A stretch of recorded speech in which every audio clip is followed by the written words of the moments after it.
of the US dollar. Because I said that the Messiah has to rule from Jerusalem, the false Messiah first. Our eschatology tells us through a hadith of the Prophet ﷺ, that there has to be a last ruling state to replace the United States. I wrote this book, Jerusalem in the Quran, some 12 years ago, published here in Malaysia. And in this book I said that the US dollar is going to collapse. And the United States will no longer be the ruling state in the world, 12 years ago. And that Israel is going to replace the United States as the next ruling state in the world. This was written 12 years ago. It has remained a bestseller for the last 12 years. Israel has to replace the United States. When Britain was the ruling state, there was one monetary system. When the United States replaced Britain, there was another monetary system. And so when Israel replaces the United States, you must have a new monetary system. I gave you a hint just now. The US dollar is going to collapse. It has already collapsed, actually. It's about 1,800 US dollars now for 1 ounce of gold. Yeah, about 1,800. If Israel attacks Iran, that's it for the US dollar. That's it. When the US dollar collapses, I believe what they will do is to demonetize it, meaning it cannot be used as legal tender. So you'll have to take your dollars to redeem it for the new money that the United States government will issue. Many countries have done that in the past. The new money, however, when you redeem your US dollars, you'll only get a fraction of the value. Black America will lose a lot of money, but that's peanuts to what white America is going to use. And the United States have guns. People are allowed to buy guns. So the world can expect fireworks in the United States in the years to come. This is not any original analysis on my part at all. Many people have come to that conclusion. The US dollar is going to collapse. They're going to demonetize it. Some new money is going to come to replace it. And there's going to be fireworks in the United States when people are ripped off of their wealth. The collapse of the US dollar will reverberate in the monetary system around the world. And people who are holding weak currencies, like the Pakistani rupee, the Bangladeshi taka, the Indonesian rupiah, the Egyptian pound, etc., they're going to be in a state of panic when the US dollar collapses. And they're going to want to dump their paper money as fast as they can because of runaway inflation. And as they dump their paper, the inflation is going to multiply. And so the system will collapse like butter, easily. And make way for the new monetary system of only invisible and intangible electronic money. And that's why I ask you, please put away your blackberries and so on. Because once money is only electronic money, your money is not safe in any bank. Can you take your money out of the bank? Huh? No, you cannot. You can't take your money out of the bank because there's nothing to take out. It's only electronic impulses. All that you can do is transfer money from one account to another. And sometimes, instead of you transferring your money from your account to another account, somebody who is a wizard with computers can hack into your computer and get your password, and then go into your bank and have your bank account and you have a feast of chicken and duck. You clean it out. That's coming. I think you probably already have examples of that, but the banking system is keeping it secret. They don't want it to be done. So the new monetary system of only electronic money is very vulnerable. And thieves can steal your money without you having any knowledge of it. And when your money is stolen, after a certain time the banks are going to say, enough is enough, we're not going to replace it. I don't think they're going to come after you if you only have 10,000 ringgits in your account. But if you are a specialist doctor, you better be careful. You better be careful. Our next speaker is probably going to be able to help you when you are faced with this predicament. What should I do if I have all my money in a bank account? First of all, take it out. Don't leave it there. It's safer, actually, in your own hands than in the bank. If you think it's safe over there, wait and see what's coming. But before I end, there's something more to be said. We want to suggest to you that which puts all the pieces of the jigsaw together to give you the big picture, the Islamic eschatology, is saying to us that the time has come for the United States of America to be replaced as the ruling state in the world. And for those young students who we have here today, and there's so many of them, let us explain what is a ruling state. To rule the world as a ruling state does not mean that you have to rule every square inch of downtown Chicago and Jakarta. No! A ruling state, when we use the term, is a state whose power and dominance in the world cannot be challenged by any rival or combination of rivals.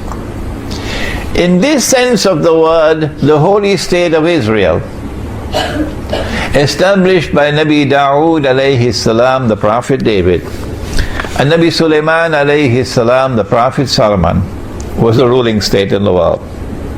And Nabi Sulaiman alayhi salam made the dua which is in the Quran, that Allah may grant that no state in history could ever rival this state, the holy state of Israel. And so came the status of a ruling state. You know about Jerusalem in the Quran, I forgot it over there, it's at the back. Jerusalem in the Quran, we explained the hadith of the Prophet ﷺ about three ruling states. Three ruling states created by Dajjal in his 3 stages of his mission. Before Dajjal will emerge in this world of space and time as a human being. He would be a Jew. He would be a young man. He would be powerfully built. He would have curly hair. And from Jerusalem he's going to declare, I am the Messiah. And all the Zionists, the Christian Zionists and the Jewish Zionists and their followers, would say, yes, he is the Messiah. But you and I know that would be a lie. He is someone who has been created and programmed to impersonate the Messiah. And you and I know that the Messiah is the son of Mary, Nabi Isa alayhi salam, the Prophet Jesus. He would be Dajjal, the false Messiah. And the time has now arrived in the process of history where, after having created Britain as the first ruling state, with something that they call Pax Britannica. And then having caused or engineered the collapse of Britain and its replacement with the United States of America as a second ruling state of the world, with something that they call Pax Americana. We have now reached that moment in time using our methodology which they reject. Protestant Islam rejects our methodology, and Protestant Islam says, don't listen to Imran Hosein. Don't listen to him. He has no Aqidah. He's a Sufi. Well, go ahead. Go ahead. But you're still my brothers. And I don't speak disrespectfully of you. But this methodology is delivering the goods. This methodology is explaining the world today. And I won't end without explaining the methodology. That we are now located at that moment in time, and I'm addressing you now, Protestant Islam, when Dajjal's day like a month is ending, and his day like a week is beginning, and a new ruling state is emerging, which will replace the United States of America. That is the big picture. The jigsaw puzzle has now been put together. Israel wants to replace the United States of America as the third and last ruling state in the world. You have never said that, Protestant Islam. We are saying it. And guess what? The Muslims around the world are convinced that we are correct. And we thank Allah who gave us the insight to be able to see the big picture through Islamic eschatology. When Israel takes over from the United States, and the financial crash and the economic crash and the military crash and the hatred for the United States around the world and so on are all part of the agenda to bring down the United States. When Israel takes over from the United States and the world, then Israel must establish its political and economic dominion over the whole world. And the first people that have to rule will be the Arabs. Of course. Otherwise no Jew will accept this as a ruling state. And so the Arab Spring has come at this time to facilitate the wars that Israel will have to wage in order to subdue the Arab world and establish an Israeli political and economic dominion over the Arab world. And yet Arab Islamic scholarship knows nothing about this. Arab Islamic scholarship knows absolutely nothing about it. That is our predicament today. That we need a new generation of scholars of Islam, using the methodology that we are offering, to be able to read the world correctly. It is at this time that we have to ask, why is it that Protestant Islam has emerged at this time with an insistence that religion is based on texts, that your hands have to be here and not here, and that your feet have to be like this and not like this, and that your pants or your pajama must reach here and not there? I'm still using respectful language. You should have heard my teacher, Maulana Fadlur Rahman Ansari, rahimahullah. He thundered at them 40 years ago. He gave them, he blasted them left, right and center. But Imran doesn't have his thunder.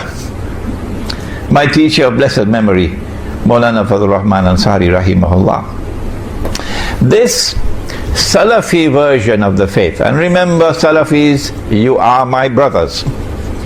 And I am not picking up boxing gloves against you. This is an academic, an intellectual discourse. We differ.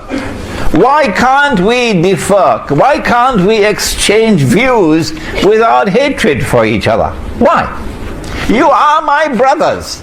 But that does not mean that you are immune from my offering a valid criticism of a methodology which is incapable of recognizing why the financial crash is taking place now, why the economic crash is taking place now, whereas our methodology is explaining why it is taking place now. And there's something else which is happening at this time. The pieces are coming together. We have a group called the Tabligh Jamaat, who have fanned out around the world. And they are beautiful brothers. Oh yes. When you see the way they live, you see how they are regular in their salat, they dress in a particular way, they're conforming with the sunnah, you say, MashaAllah, MashaAllah. I don't think we can fit Tabligh Jamaat in the blue jeans Jamaat, can we? You know the blue jeans Jamaat. But why is it that at this particular time, when we face a challenge different from any that we have ever faced before, that we should now have this Protestant version of Islam with that epistemology and with this gathering of large numbers of people, 500,000 ijtima in downtown Chicago.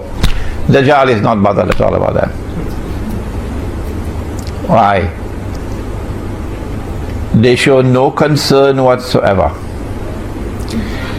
They show, Tabligh Jamaat shows absolutely no concern whatsoever with Islamic eschatology that would explain the reality of the world today and which would anticipate the events which are unfolding today and tomorrow.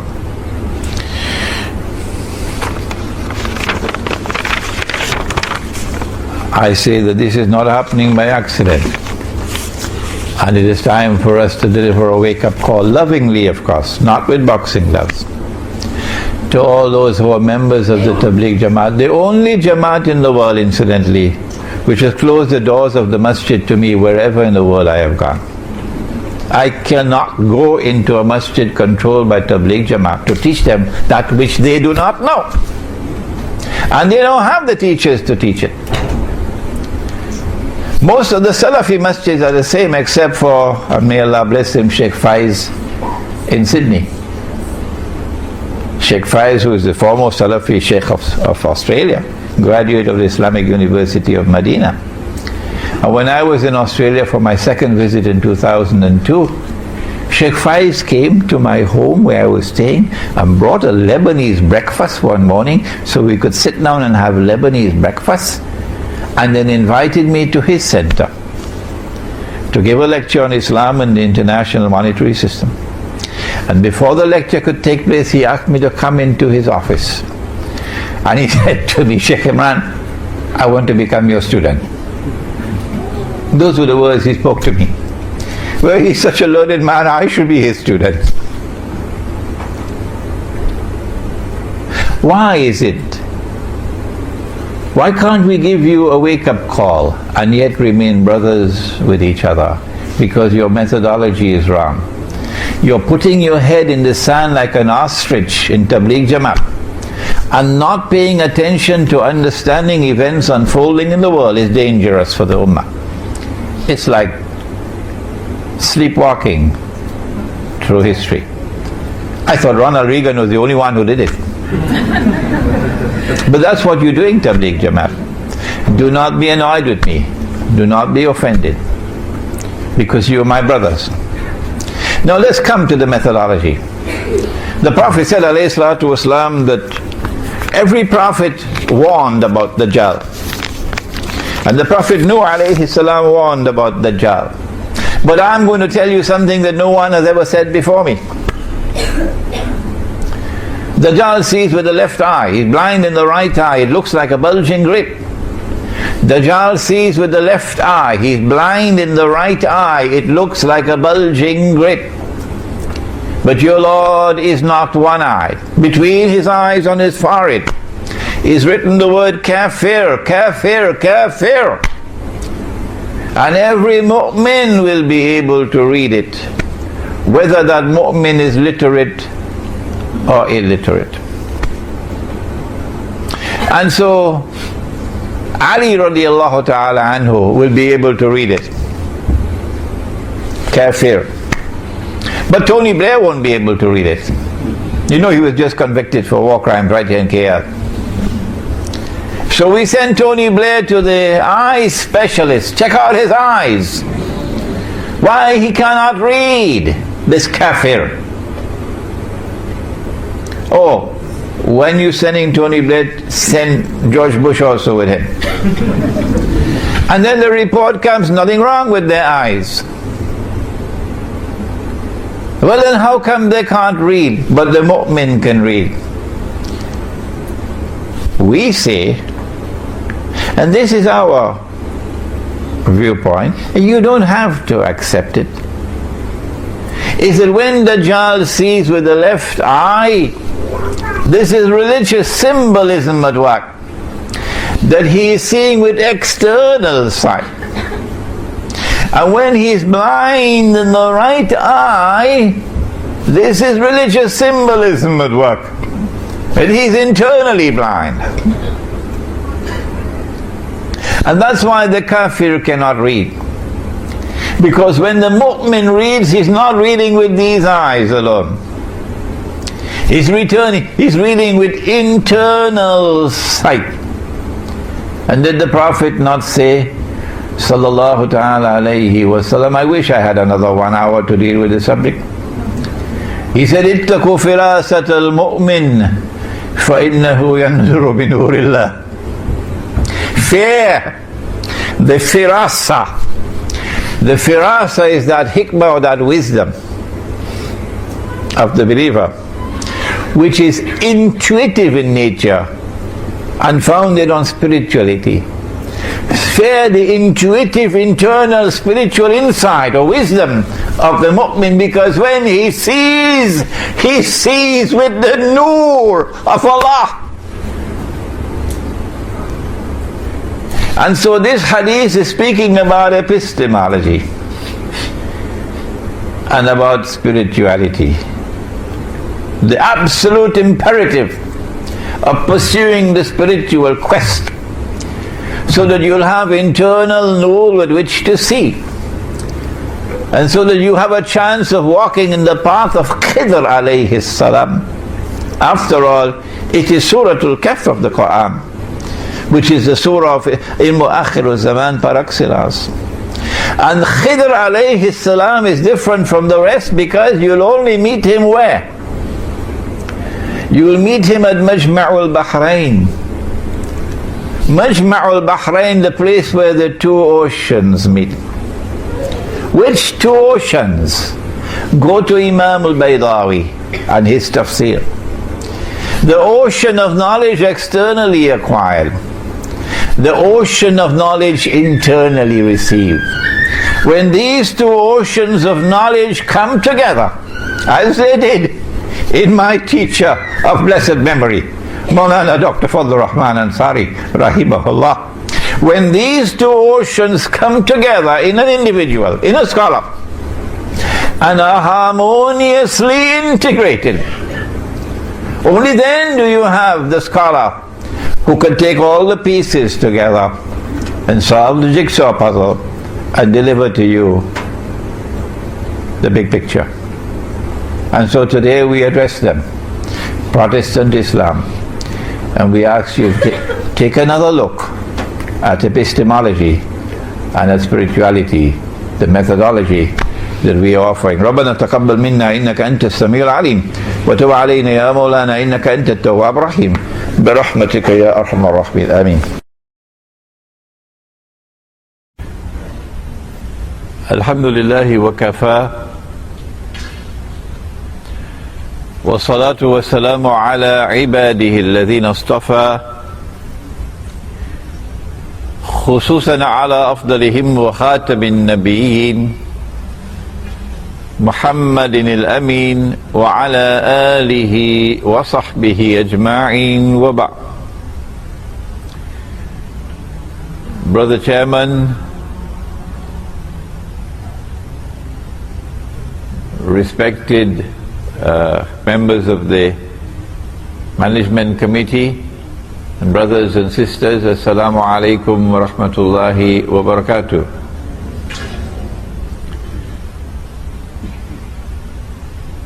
Our subject is one which is not just important, it is also one of critical importance.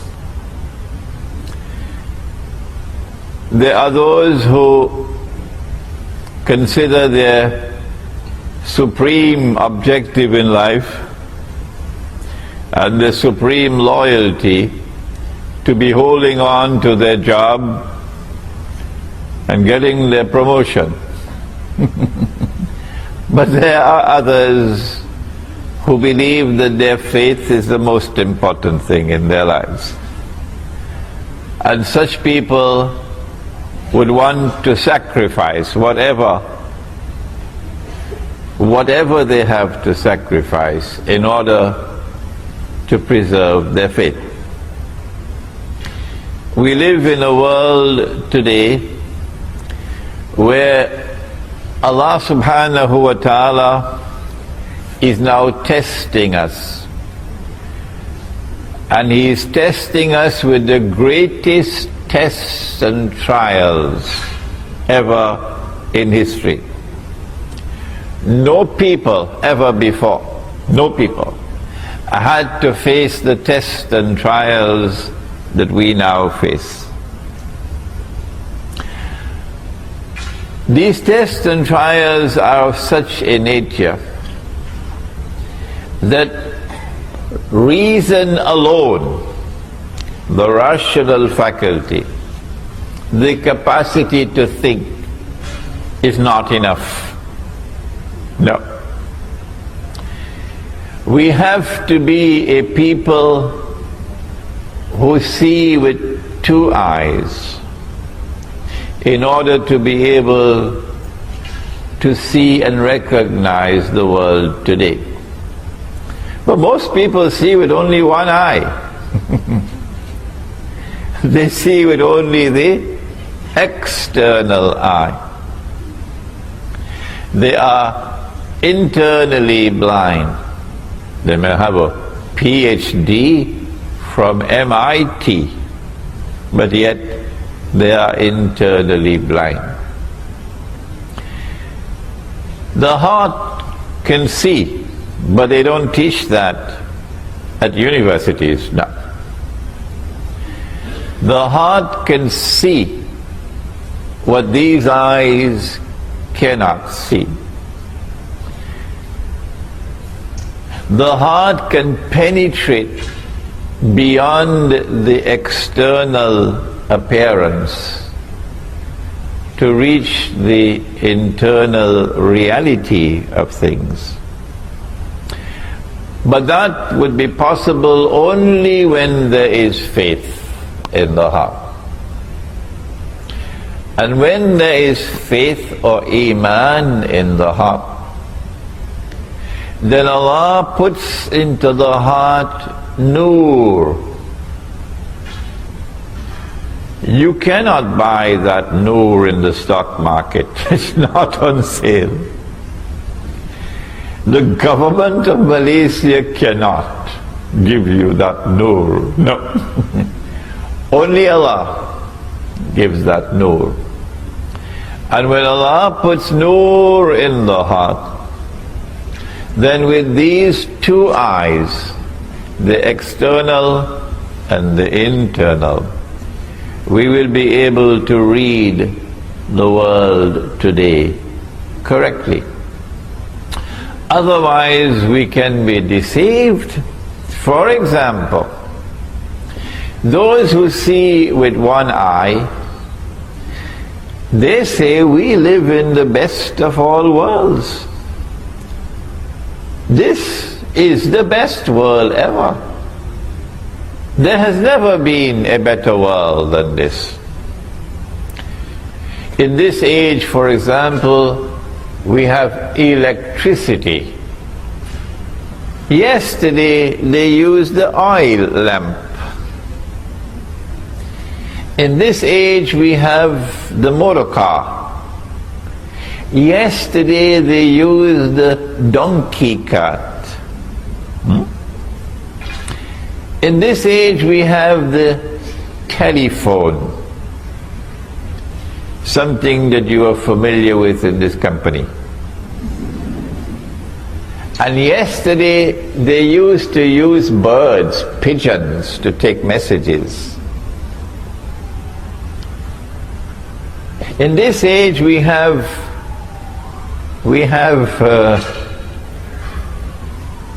the toilets in the home, because we have sewage systems. And yesterday you had to go outside of the home. And so the evidence keeps on mounting. Who wants to go back to yesterday? This is the best of all worlds. Those, on the other hand, who see with two eyes, they say, but wait a minute. Can this be the best of all worlds? When those who are ruling the world and getting all of mankind to become carbon copies of themselves, that anything they do, they make all of mankind follow them. This civilization, which today dominates the whole world, is now moving to get all of mankind to agree. Every government eventually will have to accept that it is legally permissible for a man to marry another man. Did you hear that? Did you hear that? That's progress, huh? That's progress. And get a marriage certificate. And for a woman to marry another woman and get a marriage certificate. We say no. This doesn't look like the best of all worlds at all. This looks like the worst of all worlds. The difference between appearance and reality is remarkable.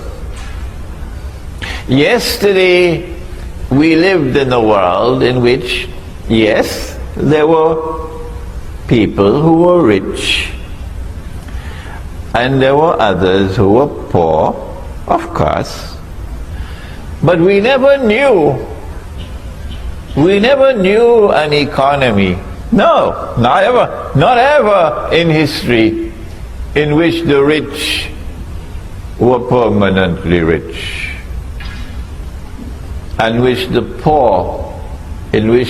poor were imprisoned in permanent poverty and destitution.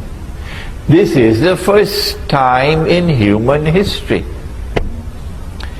We say this is not progress. We always used money all through history.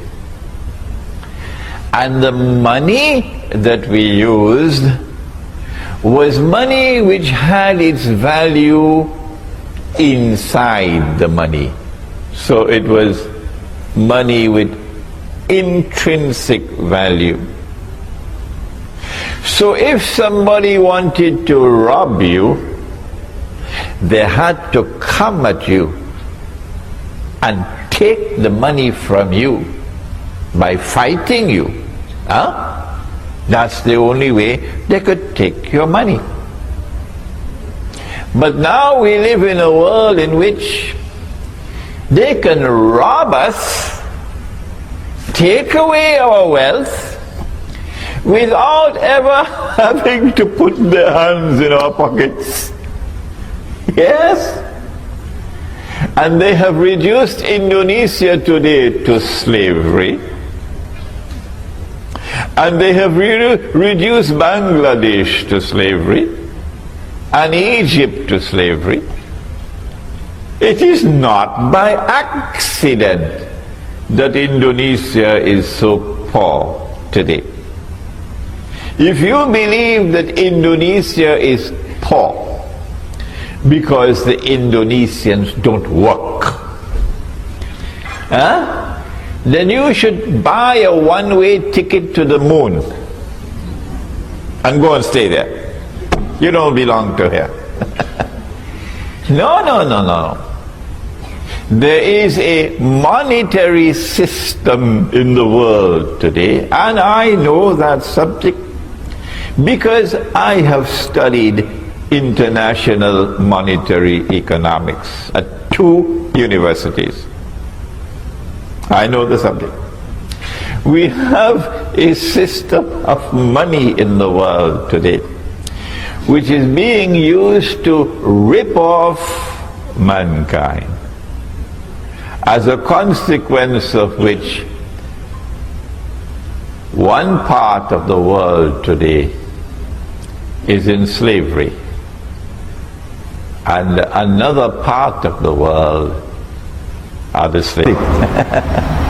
There is a hadith that Dajjal will be followed by 70,000 Jews from Isfahan wearing their Persian shawls. You heard the hadith? Good, you're shaking your heads. My opinion on this hadith, and remember, when you find a hadith pertaining to Akhirul Zaman, and Imran Hosein does not touch on those ahadith, the implication is that he is not as yet comfortable that he has penetrated the hadith.